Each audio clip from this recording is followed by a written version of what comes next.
Assalamualaikum warahmatullahi wabarakatuh. Perkenalkan, nama saya Rohmat Zinul Wafa, NIM 2503 11110080 dari shift B. Pada video kali ini saya akan membahas cara menghitung evapotranspirasi referensi atau ETO menggunakan software CropBot. Nah, perhitungan ini sangat penting terutama dalam bidang pertanian dan irigasi karena digunakan untuk mengetahui kebutuhan air tanaman. Oke, langsung saja kita lihat tampilannya. Di sini saya menggunakan data iklim dari wilayah Jember, Indonesia.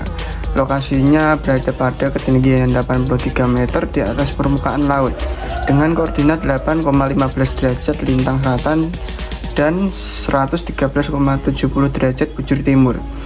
Nah teman-teman, pada tabel ini terdapat beberapa parameter iklim yang digunakan dalam perhitungan ETO. Di antaranya suhu minimum, suhu maksimum, kelembapan udara, kecepatan angin, lama penyinaran matahari, dan radiasi matahari. Semua data ini kemudian dihitung menggunakan metode Penmantit, yaitu metode standar FAO untuk menentukan evapotranspirasi. Kalau dilihat dari hasilnya, setiap bulan memiliki nilai ETO yang berbeda-beda. Kita mulai dari Januari. Nilai ETO pada Januari sebesar 4,27 mm per hari. Ini menunjukkan bahwa kebutuhan air tanaman masih cukup tinggi karena suhu dan radiasi matahari masih besar. Kemudian pada Februari dan Maret, nilai ETO sedikit meningkat menjadi sekitar 4,39 dan 4,37 mm per hari. Hal ini dipengaruhi oleh meningkatnya penyinaran matahari. Masuk ke April dan Mei, nilai ETO mulai menurun pada Mei. Misalnya, nilai ETO turun menjadi 3,69 mm per hari karena suhu dan radiasi matahari mulai berkurang. Nah teman-teman, nilai ETO terendah terjadi pada bulan Juni, yaitu sebesar 3,42 mm per hari. Ini berarti tingkat penguapan dan kebutuhan air tanaman sedang rendah. Pada Juli nilainya masih hampir sama, kemudian mulai meningkat lagi pada Agustus menjadi 3,91 mm per hari. Selanjutnya pada September dan Oktober terjadi peningkatan cukup signifikan. Bahkan pada Oktober nilai ETO mencapai 4,84 mm per hari dan menjadi nilai tertinggi sepanjang tahun. Artinya, pada bulan ini kebutuhan air tanaman paling besar karena suhu, radiasi matahari, dan lama penyinaran juga tinggi. Kemudian pada November dan Desember nilai ETO kembali sedikit menurun seiring meningkatnya kelembapan udara. Secara keseluruhan rata-rata nilai ETO tahunan di wilayah Jember adalah 4,17 mm per hari. Jadi bisa disimpulkan bahwa faktor seperti suhu udara, radiasi matahari, dan lama penyinaran sangat mempengaruhi besarnya evapotranspirasi dan kebutuhan air tanaman. Nah selanjutnya teman-teman, sebelum kita membahas nilai ETO atau evapotranspirasi referensi, sekarang kita lanjut ke bagian curah hujan bulanan pada software CropBot. Nah, data curah hujan ini sangat penting karena digunakan untuk mengetahui berapa banyak kebutuhan air tanaman yang bisa dipengaruhi langsung oleh hujan, sehingga kita bisa menghitung kebutuhan tambahan air irigasi. Di sini terlihat data curah hujan untuk wilayah Jember dengan metode perhitungan USDA-SC method. Pada tabel terdapat dua kolom utama, yaitu kolom rain yang menunjukkan total curah hujan bulanan dan kolom F-rain atau curah hujan efektif, yaitu jumlah air hujan yang benar-benar dapat dimanfaatkan oleh tanaman. Kalau kita perhatikan per bulannya, pada Januari curah hujan sangat tinggi, yaitu 407 mm dengan curah hujan efektif sebesar 165,7 mm. Ini menunjukkan bahwa meskipun hujan besar, tidak semua air dapat dimanfaatkan tanaman karena sebagian hilang akibat limpasan dan peresapan. Kemudian Februari dan Maret juga masih memiliki curah hujan tinggi, masing-masing sebesar 355 mm dan 329 mm. Sehingga kebutuhan irigasi tambahan pada periode ini relatif lebih kecil. Memasuki April dan Mei, curah hujan mulai menurun. Hal ini menandakan mulai berkurangnya pasokan air alami dari hujan. Nah teman-teman, pada Juni hingga Agustus terlihat curah hujan sangat rendah. Bahkan pada Juli dan Agustus curah hujan hanya sekitar 58 mm dan 56 mm. Kondisi ini menunjukkan periode yang lebih kering sehingga kebutuhan air irigasi menjadi lebih besar. Selanjutnya, mulai September hingga November, curah hujan kembali meningkat dan pada Desember, curah hujan kembali sangat tinggi yaitu 360 mm dengan curah hujan efektif sebesar 161 mm. Jika dibandingkan dengan data ETU sebelumnya, kita dapat melihat hubungan yang sangat penting. Pada saat nilai ETO tinggi, seperti September hingga Oktober, kebutuhan air tanaman meningkat karena penguapan lebih besar. Namun pada periode tersebut curah hujan belum terlalu tinggi, sehingga tanaman memerlukan tambahan air irigasi. Sebaliknya pada Januari hingga Maret, meskipun nilai ETO cukup tinggi, curah hujan juga sangat besar sehingga sebagian kebutuhan air tanaman sudah dipenuhi oleh hujan. Secara keseluruhan, total curah hujan tahunan mencapai 2,515 mm dengan curah hujan efektif sebesar 1,422 mm. Jadi teman-teman, dari kombinasi data ETO dan curah hujan ini nantinya kita bisa menentukan kebutuhan air tanaman, jumlah air irigasi yang diperlukan, serta jadwal pemberian air yang paling efisien. Dan itulah alasan mengapa analisis ETO dan curah hujan sangat penting dalam perencanaan irigasi dan manajemen pertanian. Sekarang kita masuk ke tahap berikutnya, yaitu data tanaman atau crop data. Nah, pada tampilan ini kita menggunakan contoh tanaman pisang tahun pertama. Di bagian atas terlihat informasi waktu tanam dan panen. Tanaman mulai ditanam pada tanggal 27 Mei dan dipanen pada tanggal 21 April dengan total umur tanaman sekitar 330 hari. Kemudian teman-teman, pada grafik bagian atas terlihat perubahan nilai KC atau crop coefficient selama fase pertumbuhan tanaman. Nilai KC ini digunakan untuk menghitung kebutuhan air tanaman berdasarkan nilai ETO yang sebelumnya sudah kita hitung. Kebutuhan air tanaman atau ETC diperoleh dari perkalian antara nilai KC dengan evapotranspirasi referensi atau ETO. Nah teman-teman, tanaman dibagi menjadi beberapa fase pertumbuhan.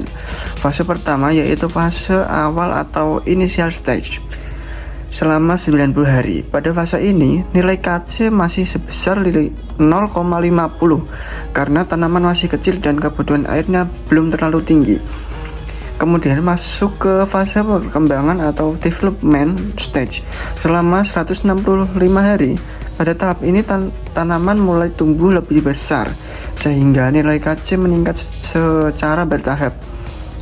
Selanjutnya fase pertengahan musim atau mid season berlangsung selama 45 hari dengan nilai KC tertinggi yaitu 1,10.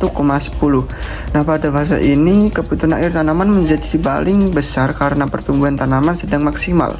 Kemudian fase akhir musim atau late season berlangsung selama 30 hari. Pada fase ini nilai KC turun menjadi 1,00 karena tanaman mulai mendekati masa panen. Selain nilai KC, pada bagian bawah juga terdapat informasi kedalaman akar atau rooting depth. Pada awal pertumbuhan, kedalaman akar masih sekitar 0,30 meter. Kemudian seiring pertumbuhan tanaman akan berkembang hingga mencapai sekitar 0,90 meter. Hal ini penting karena semakin dalam akar tanaman, maka kemampuan tanaman menyerap air dari tanah juga semakin besar. Selanjutnya terdapat parameter. Yang pertama, critical depletion, yaitu batas ketersediaan air tanah yang masih dapat ditoleransi tanaman. Yang kedua, yield response factor, yang menunjukkan sensitivitas hasil tanaman terhadap kekurangan air.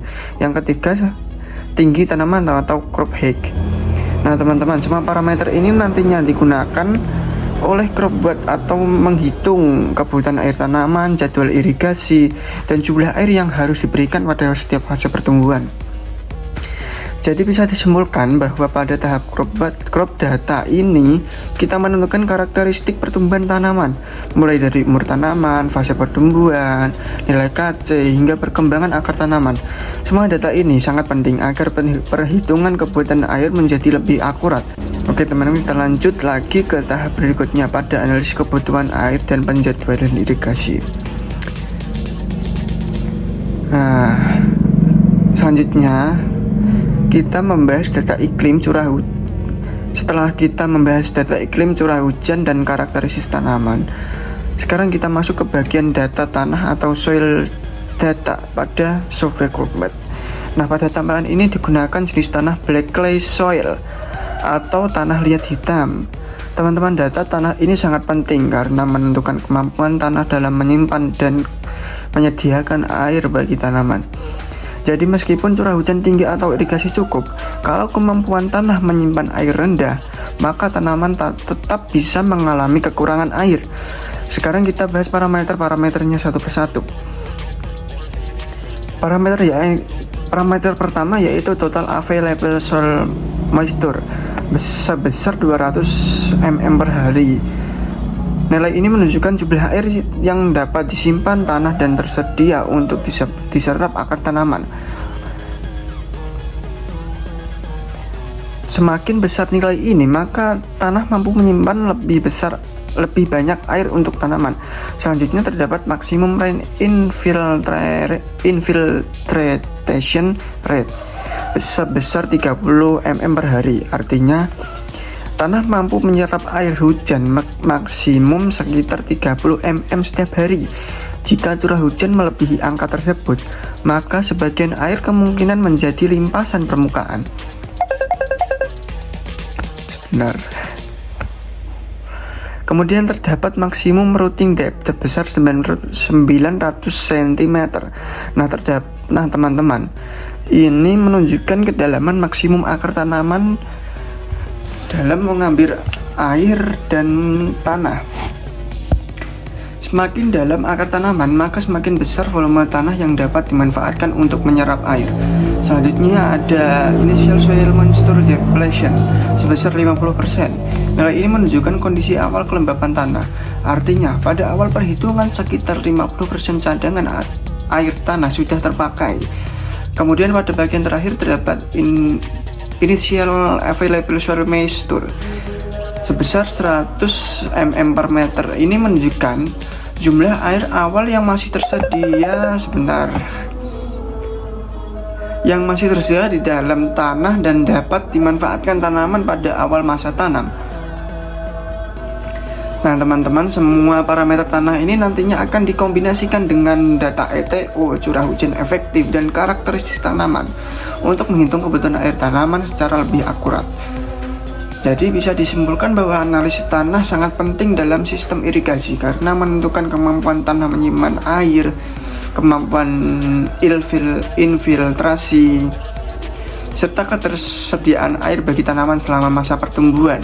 Nah, kita lanjut. Selanjutnya, setelah sebelumnya kita memasukkan data iklim, curah hujan tanaman dan tanah, sekarang kita masuk ke tahap utama yaitu crop water requirement atau kebutuhan air tanaman pada software Cropbed. Nah, teman-teman, pada bagian ini Cropbed mulai menggabungkan seluruh data yang sudah kita input sebelumnya untuk menghitung kebutuhan air tanaman, curah hujan efektif, dan kebutuhan irigasi.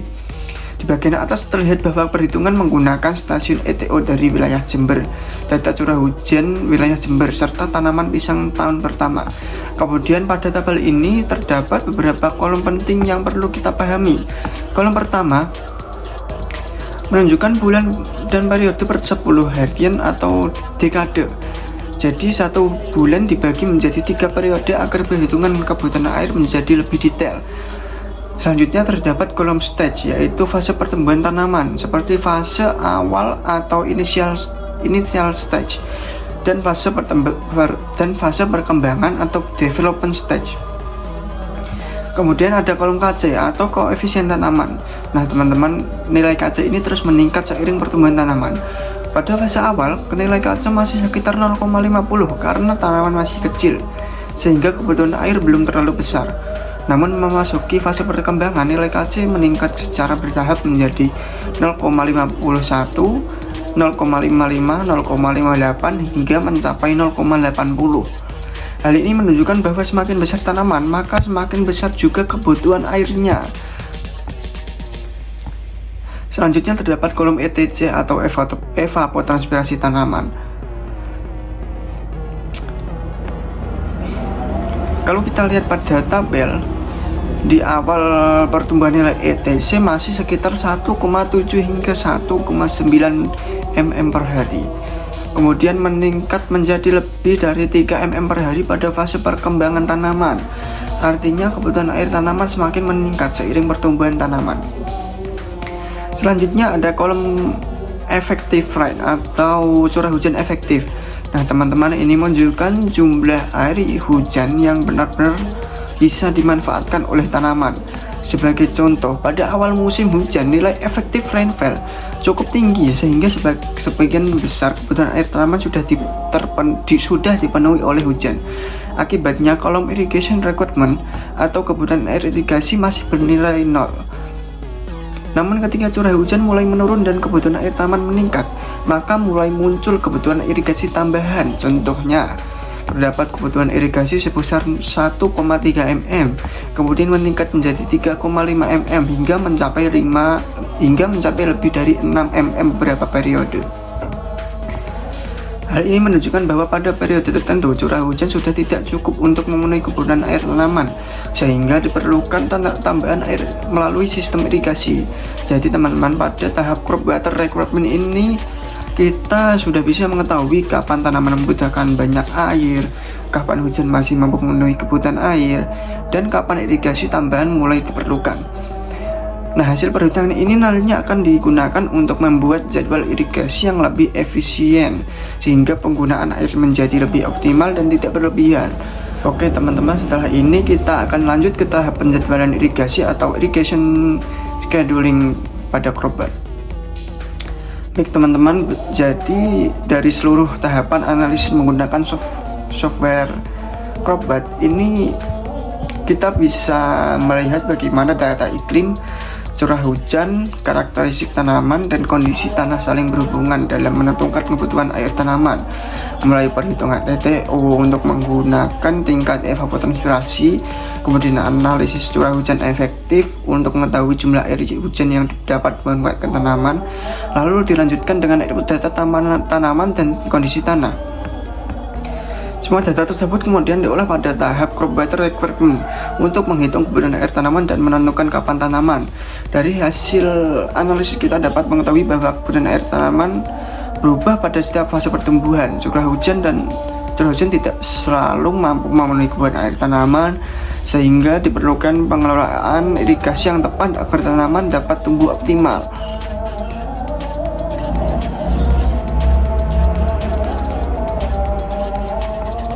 Nah, sekarang mari kita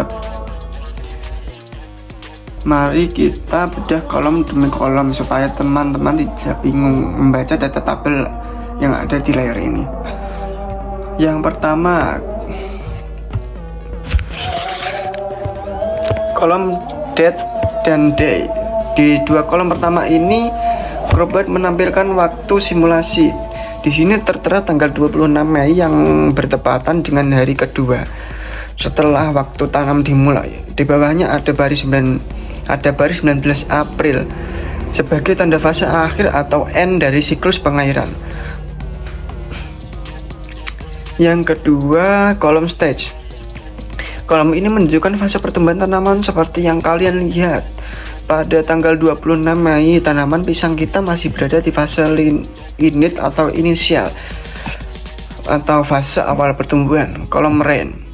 Yang ketiga ada kolom rain. Ini menampilkan data curah hujan efektif dalam satuan milimeter. Angka 0,0 di sini artinya pada hari tersebut tidak ada asupan air dari hujan sama sekali yang bisa dimanfaatkan oleh tanaman. Yang keempat, kolom KS. Ini adalah koefisien stres atau air pada tanaman. Nilainya berkisar antara 0, sampai 1. Karena di sini angkanya 1,00, artinya tanaman saat ini belum mengalami stres air atau masih dalam kondisi aman untuk menyeram air secara optimal.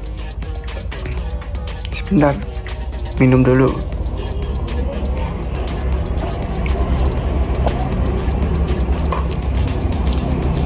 Nah, kita lanjut.